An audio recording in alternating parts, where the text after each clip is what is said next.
Cardi B is getting called out by an employee of the State Farm Arena after they alleged that her and her team trashed the room. So somebody posted this video with a caption that says, Barney B and her entire team trashed and vandalized the State Farm Arena changing room before leaving yesterday. This is absolutely disgusting and ghetto. And some people pointed out the fact that nothing got vandalized, that it was just trashy. Now, of course, some people feel like Cardi B and her team did this because if you guys remember, Cardi B did hop on Instagram Live and she went off and said that she wasn't going to perform because the State Farm Arena employees were being very rude to her and her team. Right here, because you and your fucking employees are being disrespectful. Why I'm not gonna perform today? Because you're being, don't get your boss, like you said. Don't get them. I'm not performing today. Let me tell you why. Because we got in here, your employees are being fucking rude for no reason. Being rude for no reason. Pointing fingers for no reason. Touching people for no reason. And then they're telling me, oh, we gotta talk to this. Because I feel a certain type of way. Because you're being disrespectful. I did 35 shows, and I never had a problem. And we've been kind to everybody.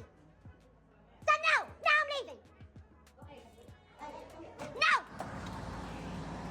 Well, as you guys can see, Cardi B was obviously upset, but Cardi B ended up getting dragged for allegedly her and her team trashing the room. One person said she ain't got to worry about performing there ever again because they banning her filthy dumb A anyway. Someone else said, press charges to the fullest extent. This is disgraceful and unacceptable. Cardi B, this is something you do under zero circumstances. I'm so sick of you. Someone else chimed in defending Cardi B and said, I see trash. Where's the vandalism, Goofy? This is to be expected with so many people and costumes. Isn't your job to clean afterward? Job. Do it. We see you have your cleaning stuff there. Someone else then said she said they were being rude to her and it was probably done on purpose. Now, I don't know. Like, nobody else said anything about Cardi B and her team leaving the arena trashy and messy. So I'm not exactly sure if she left it or if her and her team left it like that on purpose as revenge for being rude to her and her team. Like Cardi B did say, and she did go off saying how the employees were being rude to her and her team. So I wouldn't be surprised if they left it like that on purpose. Like, hey, y'all want to be rude to us and now y'all got to clean up our mess. But I also seen someone say, like, when you sign a contract, I guess, to perform at an arena or something like that, that you signed a contract basically saying that the arena employees are the ones that's going to clean up after you. Now, I haven't seen no other arena employees saying, like, hey, Cardi B and her team left it trashy and messy.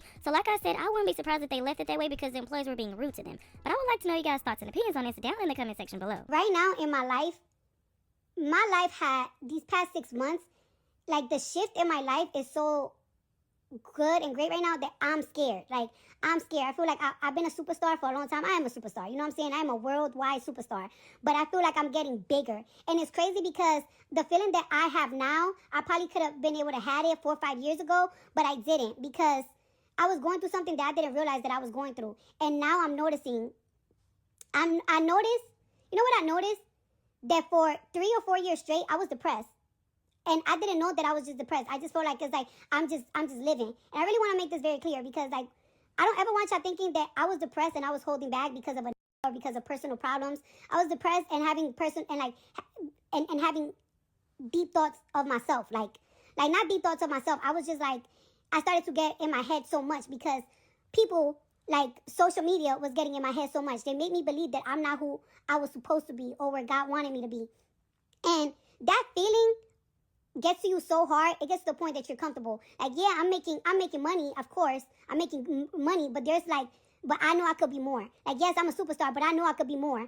And that self-doubt was hindering me, and it was just hindering me. It was just getting me so angry. It just I don't know, it was just the worst. Like, it was just the worst. And like, no matter how many times people around me were saying, like, it's like, you're Cardi, you this. And it's like, you're telling me that I'm Cardi, but so what if I'm Cardi?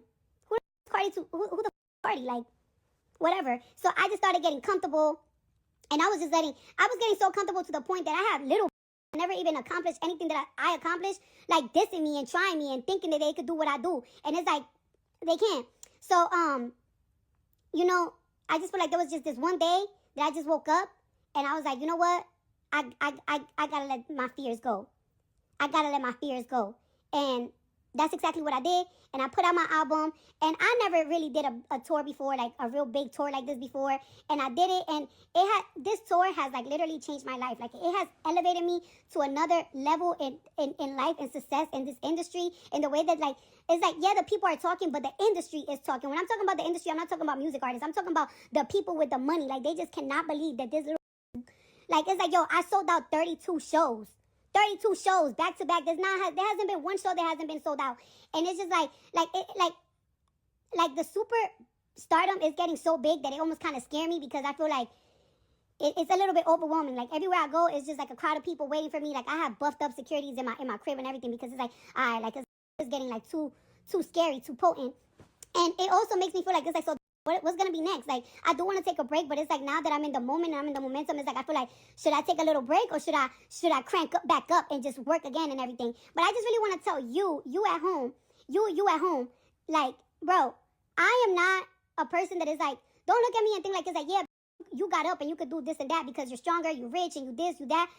There's days that I just really just rot in bed. Like, I just rot in bed. I watch my and I go lay down back to bed. I'll probably be on the phone, or I'm probably watching something, or I'm just rotting in bed with my kids. You need to find that strength to like be. You know who's your biggest enemy? Procrastination. Your biggest enemy is I'll do it tomorrow. Your biggest enemy is not getting up. That is your biggest enemy. That was my biggest enemy, bro. That's my biggest enemy. Your biggest enemy is fear.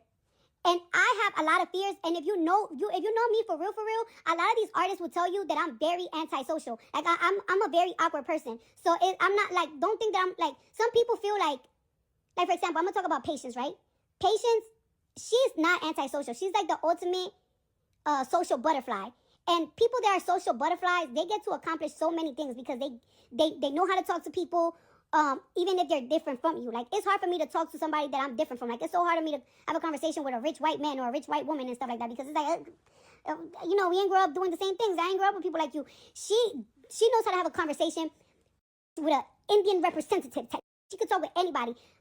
I'm very antisocial. You need to break that. You need to learn how to break that. You need to learn how to become more social. You need to learn how to make more conversations. You need to be able to also be creative. You know what I'm saying? Like, be creative and think of different ways to make money. If you feel like the job that you're doing right now, you don't like it, you don't enjoy it, all right, so start Googling that you might enjoy, that you might want to do. You have to get yourself out there. You have to get yourself out there. Like, I had to literally beat myself to get out of there, out of that mindset. And when I was doing that, I have this in me.